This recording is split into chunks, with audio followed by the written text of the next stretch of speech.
आज हम शुरू करने जा रहे हैं पॉलिटी यानी राज्य व्यवस्था के बारे में। जो राज्य व्यवस्था है, ये इसमें जो संविधान है उसके लिए इसकी क्यों जो संविधान है वो एक ऐसा आवश्यक दस्तावेज है जो किसी भी राज्य या देश की नीति से शासन चलाने के लिए एक आवश्यक दस्तावेज है। सबसे पहले इसकी बात करेंगे। जो संविधान है वो क्या चीज़ है।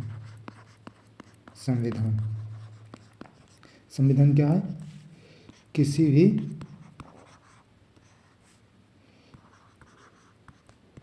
राज्य या देश, या कह सकते हैं देश की नीति, शासन शासन के संचालन के लिए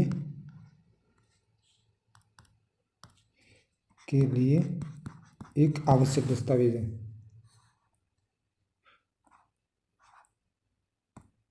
एक आवश्यक दस्तावेज।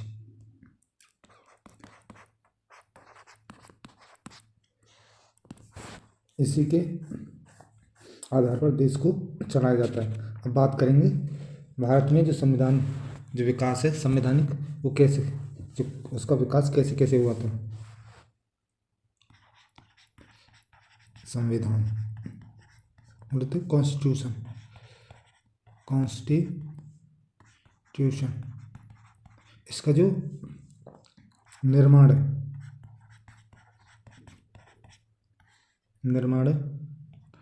संवैधानिक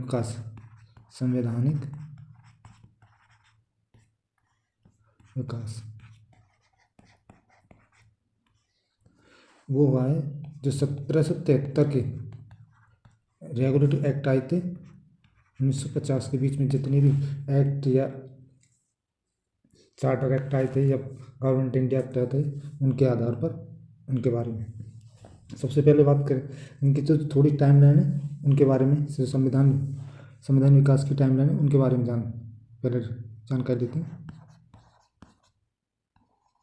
संवैधानिक विकास की टाइमलाइन,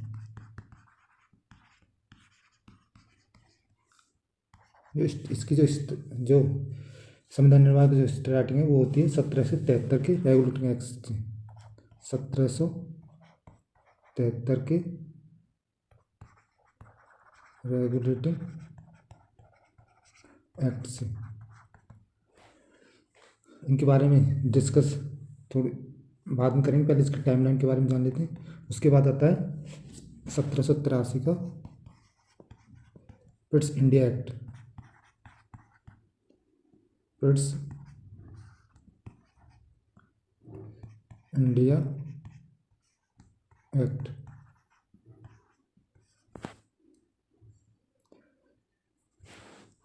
इसके बाद आता है 1813 का चार्टर एक्ट।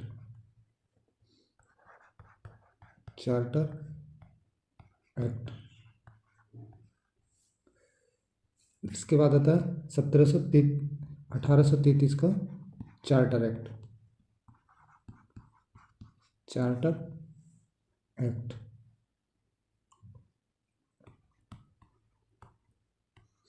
ये जो एक्ट है, ये एक्ट आए थे जो भारत में EIC कर 16 ईस्वी में जो ईस्ट इंडिया कंपनी आती है वहाँ से व्यापार के लिए अनुमति मांगकर उसको रेगुलेट करने के लिए ये जो कुछ एक्ट आए थे, उनके आधार पर यहीं से जो संविधान है उसका विकास होता जाता है। और इसके बाद जो एक्ट आया था वो आया था 1853 का चार्टर एक्ट। इसके बाद आता है 1858 का गवर्नमेंट ऑफ इंडिया एक्ट। 1858 का भारत शासन एक्ट, क्या बोल सकते हैं, government of India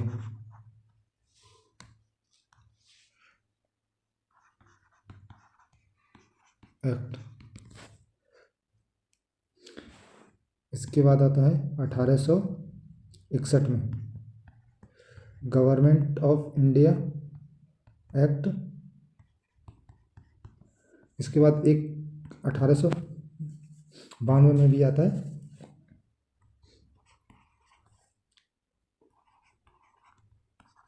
government of India act.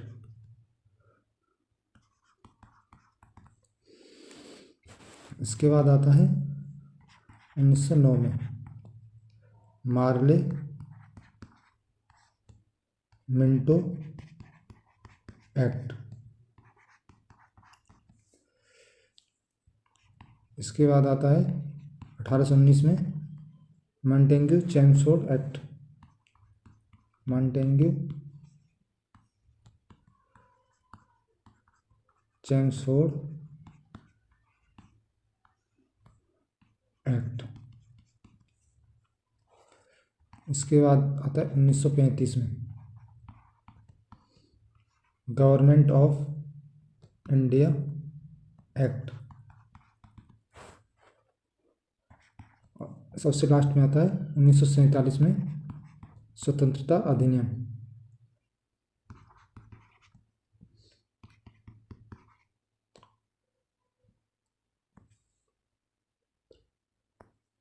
स्वतंत्रता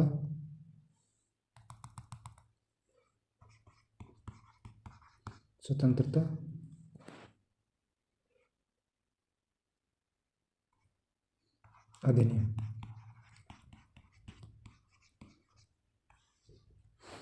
अब बात करेंगे 1600 ईस्वी में जब ईस्ट इंडिया कंपनी भारत आई थी, तो ईस्ट इंडिया कंपनी जो की सरकार है इंग्लैंड की, वो पूर्व के साथ व्यापार की अनुमति प्रदान करके, शुरुआत में जो इसको अनुमति मिली थी वो 15 साल की मिली थी।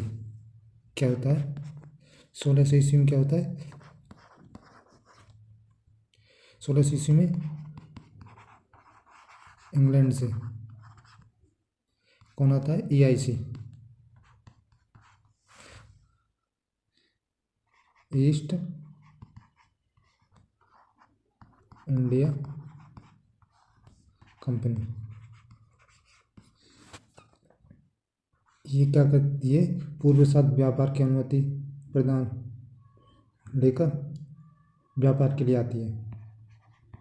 पूर्व के साथ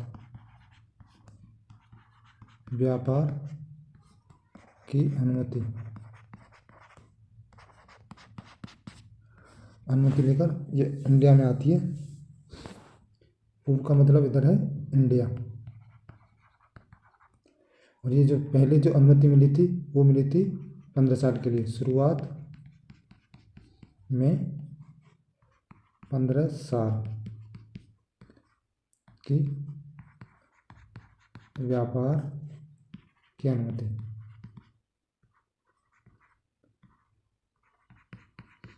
लेकर आई थी।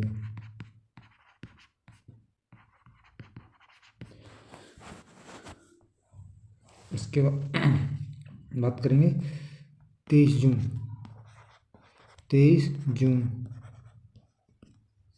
1800 23 जून 1757 क्या होता है, ये होता है प्लासी का युद्ध।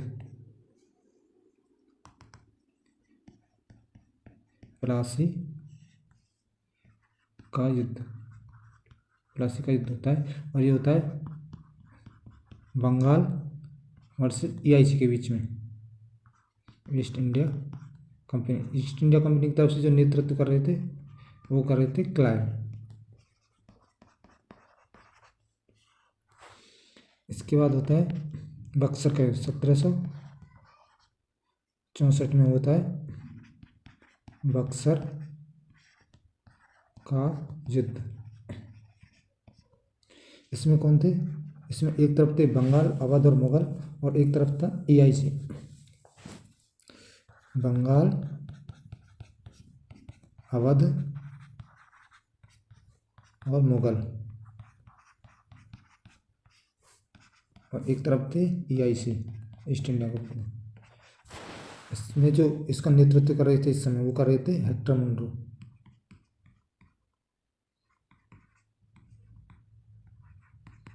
Hector Munro. इसी के बाद इसी युद्ध को लेकर इलाहाबाद की संधि होती है 1765 में। इलाहाबाद संधि किसके द्वारा होती है? क्लाइव द्वारा।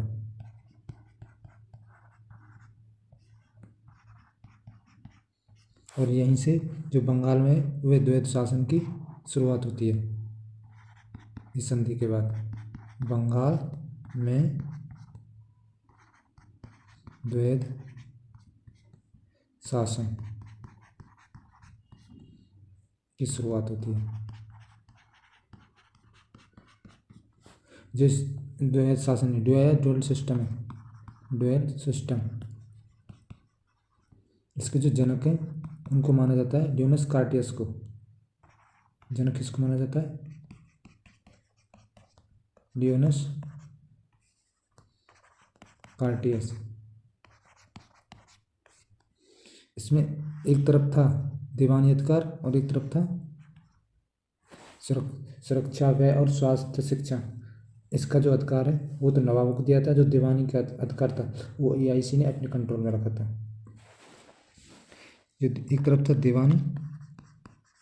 दीवानी या लैंड रेवेन्यू, दीवानी अधिकार, जो कर, इसका अधिकार किसके पास था? EIC के पास। जिससे EIC के रेवेन्यू जनरेट होती थी, तो आय, इसका आय से था। इसका जो एंड किया था ड्यूअल सिस्टम का, वो किया था वारेन हेस्टिंग ने। वारेन हेस्टिंग ने। और दूसरी तरफ कौन था? एक तरफ दीवानी अधिकार थे और एक तरफ थे व्यय और सुरक्षा और स्वास्थ्य, जो खर्च वाले अधिकार थे वो किसके पास, वो किसको दे दिए? वो दे देते नवाबों को।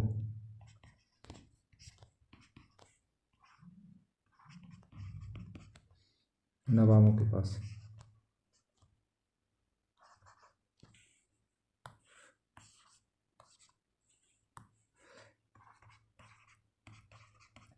नवाबों के पास।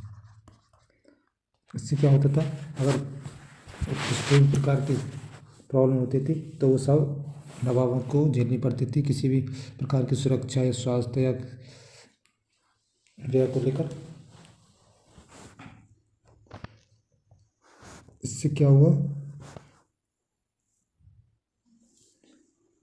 इसके बाद क्या होता है, जो EIC है उसका जो व्यापार से है, पहले जो व्यापार के माध्यम से इंडिया में आए थे, लेकिन उनका जो हस्तक्षेप है वो राजनीति में भी होने लगा।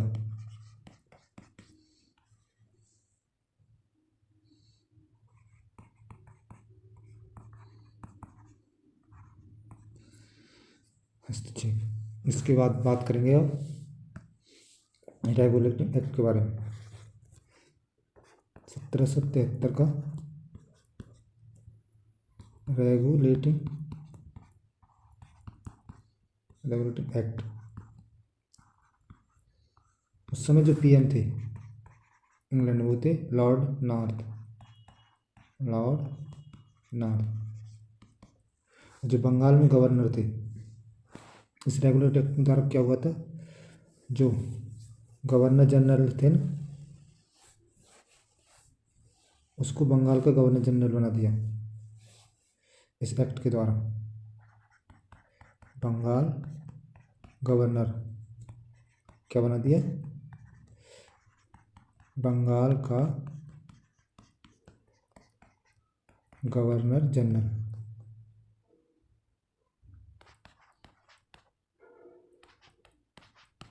और वो कौन थे? वो थे वारेन हेस्टिंग।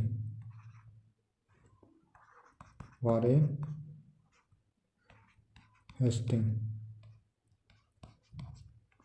और जो गवर्नर जनरल थे पहले, वो थे क्लाइव। फर्स्ट कौन थे? क्लाइव। इसी के बाद 1774 में क्या होता है? कलकत्ता में सुप्रीम कोर्ट की स्थापना होती है। कलकत्ता में सुप्रीम कोर्ट। और इस कोर्ट में क्या था? एक मुख्य न्यायाधीश थे और 3 अन्य न्यायाधीश थे। इनके जो फर्स्ट चीफ जस्टिस थे वो थे Elijah Impey. First chief justice कौन थी? Elijah Impey. ये बंगाल में गवर्नर जनरल कार्यकारिणी में 4 सदस्य थे। बंगाल गवर्नर जनरल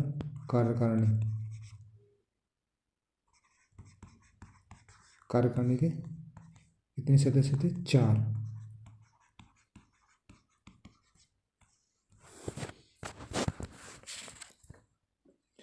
बात करेंगे Pitt's India act.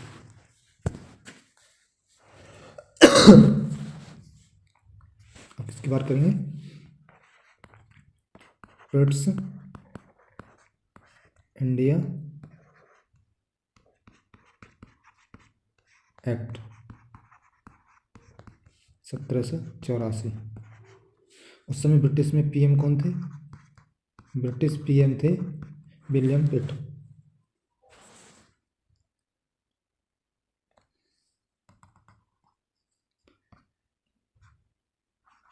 British PM कौन थे? William Pitts. William Pitt. इन्होंने क्या किया? जो उसके कार्य को अलग अलग कर दिया। एक राजनीतिक कार्य को अलग कर दिया और व्यापारिक कार्य को अलग कर दिया। जो राजनीतिक कार्य के लिए बोर्ड ऑफ कंट्रोल का गठन किया और व्यापारिक कार्य के कंट्रोल के लिए बोर्ड ऑफ डायरेक्टर का गठन करते हैं।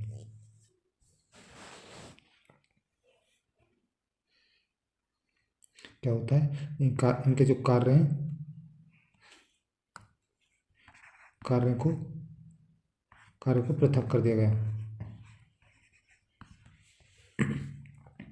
जो राजनीतिक कार्य थे, राजनीतिक कार्यों के लिए राजनीतिक कार्य के लिए बोर्ड ऑफ कंट्रोल का स्थापना की जाती है, गठन किया जाता है। बोर्ड ऑफ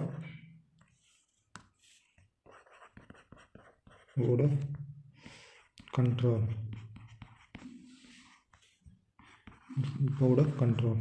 और उस व्यापारिक कार्य के लिए बोर्ड ऑफ डायरेक्टर का गठन करते हैं। व्यापारिक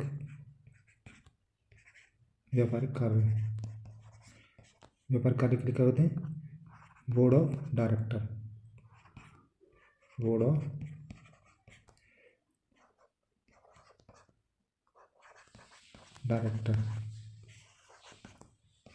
BOD। और इसका जो एंड होता है इनका, बोर्ड ऑफ कंट्रोल और बोर्ड ऑफ डायरेक्टर का, वो किस अधिनियम द्वारा होता है? वो होता है 1858 के अधिनियम द्वारा। नोट करके लिखेंगे इसको। BOC board of control and BOD board of director का एंड समाप्त किस अधिनियम से हुआ था? अधिनियम से हुआ। वो हुआ था 1858 का गवर्नमेंट ऑफ इंडिया एक्ट द्वारा। 1858 का गवर्नमेंट ऑफ इंडिया एक्ट द्वारा। अब बात करेंगे 1813 का चार्टर एक्ट। 1813 का चार्टर एक्ट। इसमें क्या होता है, इसमें क्या होता है, शिक्षा पर जो पहली बार 1 लाख रुपए खर्च किए जाते हैं। शिक्षा पर 1 लाख रुपए खर्च किए जाते हैं। और चीन और चाय को छोड़कर EIC का व्यापारिक अधिकार को समाप्त कर दिया जाता है। चीन एंड चाय को छोड़कर EIC का व्यापारिक एकाधिकार समाप्त कर देते हैं इस चार्टर एक्ट द्वारा समाप्त।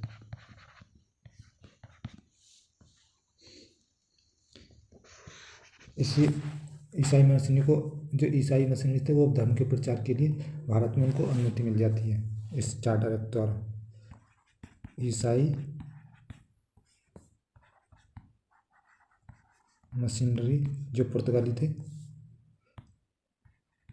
को अनुमति मिल जाती है, किसके लिए, धर्म प्रचार के लिए, धर्म के प्रचार के लिए। अब बात करेंगे 1833 का चार्टर एक्ट। 1833 का चार्टर एक्ट। इसमें क्या होता है, इस एक्ट में जो बंगाल का गवर्नर जनरल था उसको भारत का गवर्नर जनरल बना दिया जाता है। जो बंगाल का गवर्नर जनरल को भारत का गवर्नर जनरल कहा जाने लगा। और वो कौन थे, भारत के पहले गवर्नर जनरल, वो थे विलियम बेंटिक।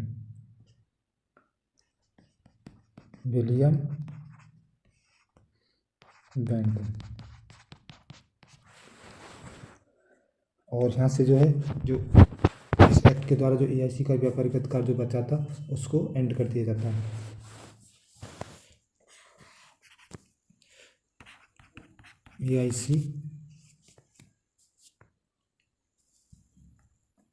EIC का व्यापारिक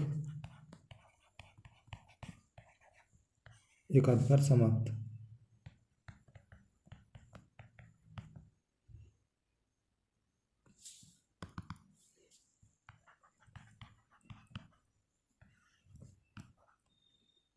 समाप्त